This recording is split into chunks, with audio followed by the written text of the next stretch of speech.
Greetings, fellow conquerors, and welcome to another Idea Groups video. This is Darkfire Slide, and today we're going to be talking about espionage ideas.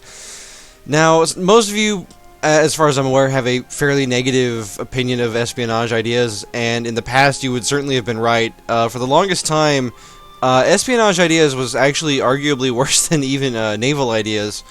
And lately I don't think that that's necessarily the case, but we're going to talk about it, and we're going to get some opinions on it, and see where we stand with it, and what we think of espionage ideas. So, we're playing a game as Hejaz here, or as Shen pronounces it, Hedges, and this is the kind of nation that you're going to want to play, or pick espionage for, and I'll explain why in a moment.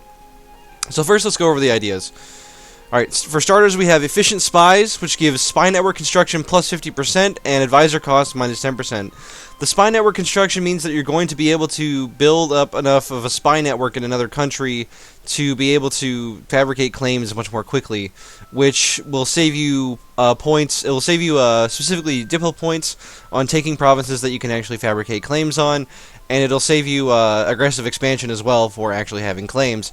As well, if you get called into an allies war, for example, and you have the more claims you have on land, the more your ally might actually give you in a peace deal if you're, dragged into a war with the AI and you actually honor the call. So, that's pretty nice. And not to mention, if you just want to do cheesy things like sabotage reputation or sow discontent, then that lets you do this more quickly as well. And especially with rivals, the amount of time it actually takes to build up a spy network is pretty ridiculously quick. And then we get advisor costs minus 10%, which is actually, in my opinion, a really strong idea, just because advisors can be so expensive, and especially for nations that are outside of Europe, and this will probably still be true even in Rights of Man with the tech changes, because I have a feeling that nations outside of Europe are still going to fall behind sometimes. I have a feeling that this is a very strong idea, especially for rest of the world nations, because you need advisors to keep up on tech, and especially when you start to get as big as I am in this game, and you can start actually affording advisors, then having that cost reduction is going to really help your economy. So next idea, we have agent training, which just gives a bonus diplomat. It's a familiar idea we see in both influence and in diplomatic ideas, so it's pretty good. It lets you do more things, and nothing wrong with it at all. Pretty good idea. Next we have vetting, which increases provincial trade power modifier plus 10%, so if you've got a lot of estuaries and things of that nature, you're going to get 10% more provincial trade power, which is pretty strong. And you're also going to get foreign spy detection plus 33%, which is going to help stop other nations from doing annoying things like sowing discontent. So it's actually a pretty nice idea. Next we get additional Loyalist recruitment, which lowers liberty desire in subjects by 10%. So this actually, if you think about it, combos really well with the vassal spamming style that is quite prevalent in the meta, though admittedly with some of the recent changes to vassals, this is perhaps less true. At the same time, I think this is a pretty good idea. It's not amazing, but it is pretty nice, and you can get away with doing certain actions like forcing religion is normally 50%. So if you're at 0%, this would only raise their liberty desire to 40%, which is just something to think about. So that's actually pretty nice, isn't it? And it does combo really well with influence if you're spamming vassals anyway. Alright, next we have claim fabrication, which reduces the cost to fabricate claims by 25%. So if it would cost 20 points to fabricate normally, it would cost 15 instead. Fairly straightforward idea, pretty useful, and combos pretty well with, spy network construction. It just saves you those spy network points to do other things with, or to just fabricate more claims, which will save you points in aggressive expansion in an indirect way. Or actually in a pretty direct way. Next we have privateers, which improves your embargo efficiency, so you can hurt your rival's economy more, as well as privateer efficiency if you do that. I don't typically do it just because I like to actually trade with my ships, but hey, different things work for different people. And hey, this privateer efficiency actually works pretty well with the Berber nations, or anyone who can raid coasts, which will just be Berber nations, and in Rights of Man, the Knights. And lastly, we have Audit Checks, which reduces yearly corruption. And this is actually a really strong idea because it can save you a lot of money when you're a big nation on lowering corruption, and it will allow you to expand more quickly. And so I think this is actually an extremely powerful idea, if I'm being 100% honest. More useful even in some cases, depending on how you play, than like yearly inflation reduction, for example. This can be a very strong idea if you like me like to build a really wide empire and just blob out of control. And then lastly we have rebel support efficiency plus 50%, and this is a classic example of where Paradox needs a tooltip but they don't have one. I didn't look this up, but all I can guess that this does is either A, it reduces the amount of money it takes to support rebels by 50%, so it costs half as much to support rebels. Probably just in ducats, but also maybe in Spy Network. And the other thing it might do is actually increase the amount of unrest that support rebels causes, which I think normally it's 10, so it would go up to 15 if that's true. I'm not 100% sure.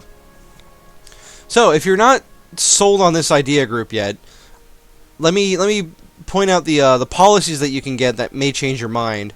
First and foremost, I want to draw your attention to, near the bottom there, the Noble Loyalty Act, which combos with aristocratic ideas, which gives cavalry combat plus 20%.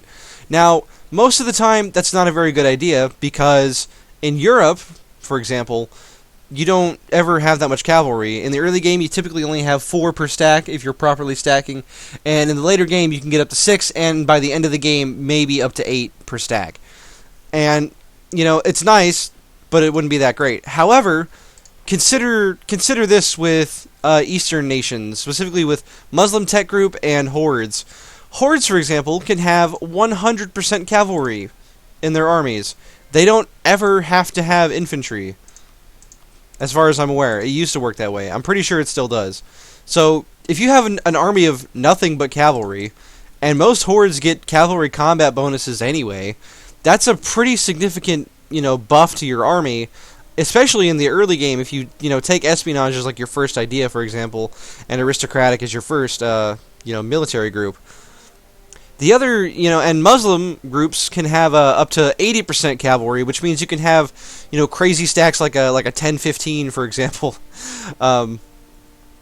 which is all pretty hilarious if you can actually afford it. Of course, this actually combos quite well with quantity and defensive ideas, just because of the reduced costs, and thus economic would also be a pretty good combo with this to think about. If we look at some of the other policies, though, with defensive ideas, you can get monthly autonomy reduction, which is pretty nice. Quantity reduces mercenary maintenance, which can be pretty nice. Let's see some of these other ones. If we just look really quickly, any ones that really stand out. Quality ideas, you get yearly army tradition decay, which if you take quality to get even more cavalry combat, then you'll get that out of it as well. And on top of that, expansion ideas, if you take expansion ideas for whatever reason, monthly autonomy change minus 0.05 is nothing to sneeze at. That is a pretty good idea. That's a pretty good policy. Plutocratic ideas, if you're a republic, then you can get national unrest reduction and foreign spy detection, which is, it's a pretty good one. Religious ideas, bonus missionary strength and foreign spy detection, pretty good. And lastly, we have humanist ideas, which gets national unrest reduction and rebel support efficiency. So, what is my conclusion on this idea group?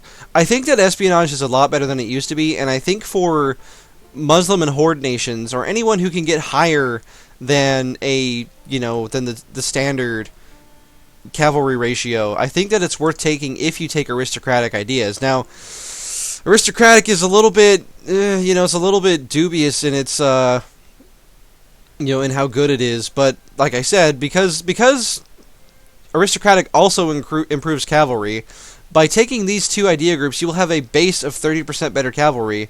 And if we look at Hijazi ideas here, we can get an additional 15% cavalry combat, so we're up to 45%.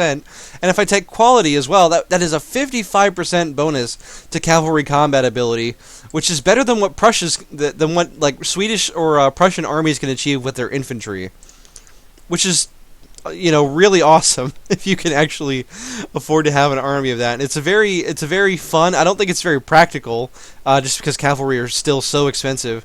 But it is a very fun way to play, as I've found. Just having these mobs of cavalry that do just so much shock damage, like literally twice as much shock damage as infantry do, and they typically have higher pips as well. So, just some things to think about, and if you want to take espionage in Europe, what I would say is you're going to be able to basically just troll people, which is kind of what espionage always did anyway. But honestly, the bigger things you're going to be looking at are the advisor costs and the spy network, which with the reduced claim cost reduction is going to make it kind of pretty nice to be able to fabricate claims, and kind of gets rid of the need for like the Deus Vult, casus belli if you're using religious ideas. And if we look at influence here, I think influence actually used to reduce the cost of I think influence used to reduce the cost of claim fabrication, and that got changed for yearly prestige. So that used to be a really good group in influence, and now or a really good idea that was in influence, and now it's in espionage. So I think that while espionage will probably forever remain the butt of jokes in the EU4 community, just because of how bad it was, for how long it was, I would argue that in some cases it is actually worth taking. In multiplayer, with the new Sow Discontent and Sabotage Reputation bonuses that you can get, it can be really nice to use that as well. And another use for this, it would be over once you hit Diplomatic Tech 17, I think it is. Sow Discontent lowers yearly legitimacy. So if you're playing as like Korea or any of the nations surrounding Ming, what you can actually do, and I did this in my Tibet campaign, is you can actually force Ming to lose the Mandate of Heaven, which is pretty awesome if you think about it. You can force their country to just explode into confetti, especially with the enhanced spy network construction. Now you can do that even without espionage ideas, but with espionage ideas, Ming is basically defenseless to that, and you can even like manually support rebels as well. So yeah, I think we all need to take a second look at espionage, see what Paradox has done with it, consider some of the some of the policies that it gets, and specifically I think for Muslim nations and Horde nations, and Eastern to a lesser extent, because they can get 60% cavalry, but really that's not as much as you would think, because infantry usually take the brunt of the casualties, so you can only maybe have like a little bit more than a European nation. That being said, I think for these types of nations, it is really good. And if you just want to experiment with it or roleplay, I mean, it does get some nice bonuses to it. It's not a complete waste of an idea group, even if influence and even diplomatic are, probably better. You're not necessarily like wasting an idea group or wasting diplomatic points by taking espionage anymore. Which is really nice, and contrasts a little bit with how I feel about some of the other idea groups that I'll probably be talking about soon. Particularly, I have a fairly negative view of colonization, and mostly because I don't like to do it. I know some people are really crazy about like colonizing, and good for you. I know that you can get a lot of money that way, but it just doesn't seem to be as good to me as like other idea groups. But anyway, digressing a bit, that's my opinion on espionage. I think you should give it a second look. And think about try playing a Muslim nation out here that can get a super high cavalry ratio, or even just a Horde nation, and get this policy with aristocratic and espionage, and just watch your cavalry, like even into the late game, kind of dominate the battlefield. That would be my opinion on that. So, thank you very much for watching. I hope this video was informative. I hope I maybe persuaded a couple of people to at least give this idea group another shake, because I feel like it's been the worst idea group for a long time, and I don't think it is anymore. So, give it a shot, and that's all. That's going to be it for this video. Thank you for joining me, and I'll see you guys on the next one.